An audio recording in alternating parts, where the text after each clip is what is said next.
Okay, this week I want to actually make a custom grill for this bottom. That way I can match my Versa speed to a lower section here.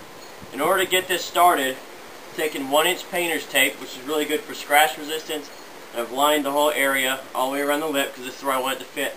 Now my support bars for my splitter, I've actually taken those off. You just set them aside so they won't be in the way.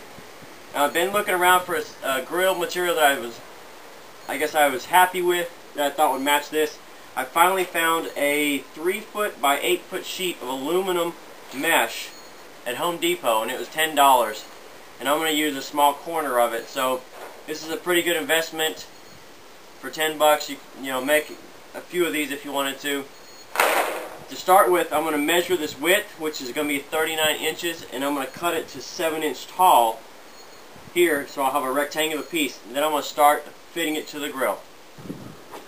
Okay, so now I'm going to use a set of tin snips. These are straight versus a left or a right hand cut. These are straight. I'm going to cut up 7. I'm going to cut over 39. So I can just use a tape measure very easily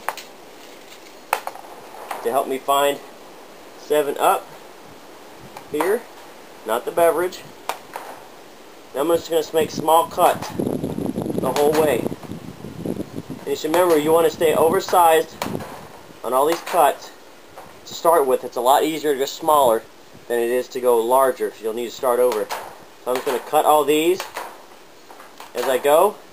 Once I cut 39 inches across, 7 down, I'll have a nice square piece and I can start fitting it to the grill.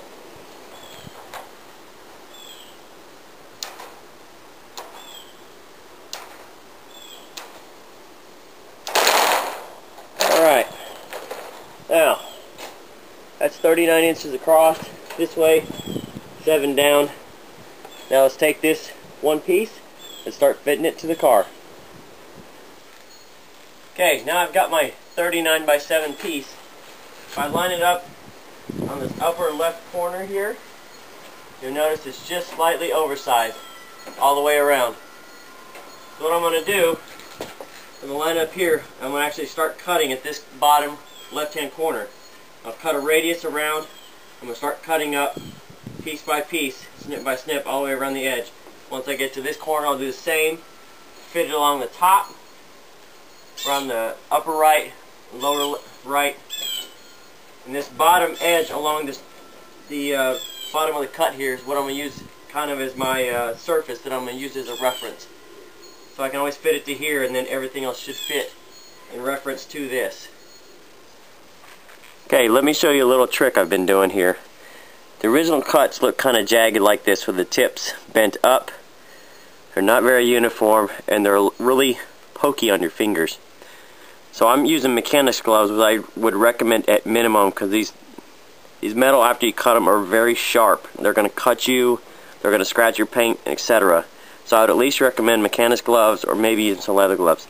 I've taken some needle nose pliers, and on the bottom edge where it's going to be very visible from standing in front of the car, if you notice a difference on these, I've actually bent these kind of straight across. It's going to give me kind of a nice shelf.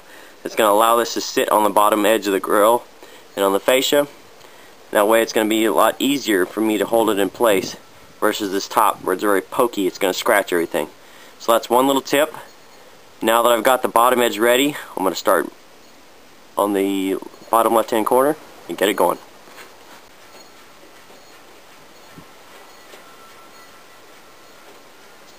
Okay, that's the last bit. I started in that corner using this bottom edge as kind of my starting point.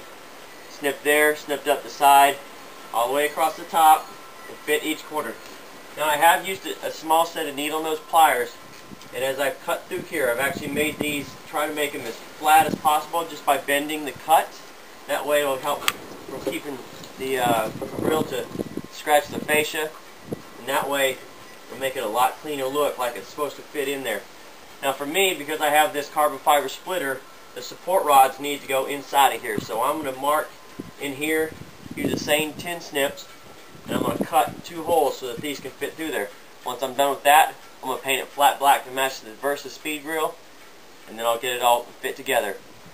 Just a note on here, the aluminum, this stuff will puncture tires, So every piece you cut off here, I've got the red bucket, and that's where it's kind of my trash. So as I've gone along, anything I've taken off, I've put in there.